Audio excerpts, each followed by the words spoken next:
And so there comes a point where now physically your performance levels are almost zero. It's like you're just running on fumes, right? And so what's got to take over is this, right? Which is this and this. And so this is where guys break down. This is where guys quit. This is where guys fail. They don't make the time anymore. They got nothing left in the tank and they just can't make it over the finish line. Some guys just quit psychologically. It's just too much. And the funny thing about this particular selection program, unlike any other in the world, and I will argue, although I've never gone through BUD/S, I will say that ours is by far the most challenging selection course in the world, bar none. And so what happens is you get there, immediately you're assigned a color number. They never call you by your name. And every day they give you a new color number, right? So, and it's kind of weird, right? They don't have a personal conversation with you. They don't talk to you. They don't smile. They don't frown at you. It's like robots. You guys have no idea what No, you don't know the standards of performance or anything, right? Yeah. And in fact, you get all your instructions like on a whiteboard. Okay, every morning you better read the whiteboard. Okay, it tells you where to be, when to be, or the night before it tells you what time to be in formation in the morning, what equipment list you have to have. So there's almost like no interaction with the cadre. Mm-hmm. And even when they're around, it's like they're robots. And how do I know that? Because I was cadre a couple of times as well, so I know the shtick, right? And there's a reason they do that, right? There's a reason to do that because some guys want to go, they want to become familiar with instructors so they're more comfortable in this environment. They're looking for some type of encouragement, if you will, feed right? off them a bit. Yeah, a little bit, right? And if this guy's not talking to you, you feel alone except for the group that you're with. And then, look, the group that you're with, this is not a team effort. They're not like, hey, we're going to all make this. They don't care if you make it or not because every man is in it for himself, right? He wants to make it. And he knows that he doesn't have time to hold your hand through selection, and call you and, let you cry on his shoulder. It's like, it's an individual effort. The whole thing's an individual effort. Unlike, I like beating up on the SEALs, going through, BUD/S, right? They go through as a group. You've seen all the videos. They're running down the beach, carrying a boat, yelling, hollering, screaming, and rolling around the sand and getting wet and shaking, but they do it as a group, right? And so, and here's the thing with that, right? So as a group, you can draw strength from the other guys, right? So let's just say, you see Joe Snuffy over there and he's smaller than you and he's kind of a weakling, you think, you think he's weaker than you, but you see him hanging in there. It's like, well, I ain't quitting before he quits, so you're more empowered to keep going, right? Because you don't want to be that guy that fell out first. And then you see other guys, go, yeah, that guy's pretty badass, so you follow his lead, do what he does. So by following the group, you increase your chances of success, right? There's a term for it. It's called mirroring, right? So basically, you mirror after other people. And so you kind of draw inspiration, encouragement from them, right? Delta selection doesn't happen. And what happens is, here's how it normally breaks down. You sign a color number, you're told where to be, when to be there. They put you in the back of a truck with covers. So you're driving, you don't even know where the hell you're at, where you're going. It's a covered truck. You can't see outside. Next thing you know, you're in the middle of the woods somewhere in the mountains. They tell you to get off. And again, with a very straight face, they'll tell you, okay, blue 22, your coordinates are underneath that rock over there, right? There's a piece of paper in there, a 5x5 card, 7 card, or whatever. And you look at it and you plot your coordinates on your map. Okay, I'm here, and this is where I'm going. And then you walk up to the sergeant, the cadre, and you say, Sergeant, this is where I'm located, and this is where I'm going. And he'll look at you with a very straight face. And he'll say, okay, have a good one. Well, Sergeant, how much time do I have? Do the best you can. Okay, but Sergeant, do the best you can. Have a good one. Those are the only things you're going to get out of them. Nothing else. Nothing else. Nothing else, right? It's like, and you're looking at it, and the guy's not smiling. He's just looking at you with a straight face, right? And and so you're like, okay, do the best I can. So you don't know what the standard is for performance. So if you want to make it, you do the best you can. And so you literally take off, run through the freaking woods, right? You're not allowed to use trails or roads or anything like that. And then, you're literally orienteering for miles and miles and miles. And then you make it to your next rendezvous point. And you run in there, and there's a cadre sitting there, and you're like, Sergeant, Blue 22 reporting. All right, Blue 22. Your next coordinate's under that rock over there. So you go over there and you write them all down. You come up to him and he goes, okay, Blue 22, show me where you are, where you going to, where you came from. Okay, Sergeant, this is where I'm at, this is where I came from, and this is where I'm going. And he'll verify it and he'll look at it. And why does he do that? Right? He could not do it. And then if we lose you, now we got to do a search and rescue mission, right? We got to find a lost candidate. It's probably somewhere within 3 states. And so I've had to do that. It sucks. Looking for a guy, oh my God, because we literally fly out in a helicopter, Black Hawk. And a lot of times you have to use a jungle penetrator. If you think back in Vietnam, it's a, I don't even know how to describe it. Basically, there's a hoist and you have this little, like, it's like a bobbin on the bottom and it's got these little, like improvised little seats that come out, just a little paddle, right? And you kind of straddle that thing and you hang on to it and they lower you down. And then when you hit the ground, you get the candidate, you set him on there, you put his rucksack on there, and then you send him up. And then they send it down, you get back on yourself, and then they send it and they pull you up. And it's basically for rescuing people, right? Like especially in dense jungle forest, stuff like that. And I never have good experiences with that because the problem is when they lower you down into a tree, you know, the static electricity builds up in the rotors.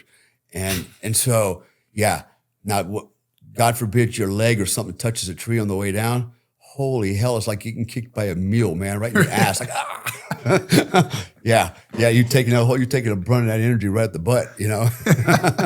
Then you're mad at that guy because you had to go get him, right? And but anyways, they don't want to lose you, is what it comes down to. And so, and then, okay, good coordinators, and they'll look at you and go, have a good one. Sorry, how much time do I have? Do the best you can. Like, fuck, you know, same old story, right? And you just keep going and going. There's no end in sight. They don't tell you when you're done. Okay, today you're just going to do this. No, they're just like, just keep going. We'll tell you when you're done. And you just go. And so you do the best you can. What does that mean? You push yourself. You just push yourself because you know you can't lollygag. You can't take your time because if you don't know what the time standard is. So, you know, if you move too slow, you might not make the standard. You get kicked out of the course, right? So, so everybody pushes themselves, but it's by design. So every day you're pushing yourself, and you're pushing yourself. And then, you know, somewhere deep into the course, you're physically just wrecked. You know, you got blisters all over your feet, you know, from walking in the rain and, you know, in wet jungle boots and walking through the creeks and streams. You know, walking up and down hills, your feet are sliding inside your boots. You know, so your feet are like hamburger, you know, your knees are shot, your legs are shot, your back is shot, everything's just shot. You're soaking wet every day, you're freezing, or you know, it's snowing on you. And physically, you just wrecked. And so there comes a point where now physically, your performance levels are almost zero. It's like you're just running on fumes, right? And so what's got to take over is this, right? Which is this and this. And so this is where guys break down. This is where guys quit. This is where guys fail. They don't make the time anymore. They got nothing left in the tank and they just can't make it over the finish line. Some guys just quit psychologically. It's just too much. And, you know, and I don't mind telling people the story. I mean, I had one of those moments, right? I was going to ask, when did you know that you I had one of those moments, man. And let me tell you, I was in the best shape of my life. Man, I was in the best shape of my life. My resting heart rate was about 50. I could run like a bat out of hell. I could carry look, I weighed 164 pounds. My training rucksack was 82 pounds. That's what I trained with every day. And I carried it like a t-shirt, no problem, right? I was in great shape, best shape of my life. Man, I trained like a madman for this thing. And I hit a point on one particular day, almost towards the end of the course. And I didn't know it was almost the end of the course. So you don't know when it's over, right? But later on, I realized, damn, I was only like 2 days out. And I was crossing this.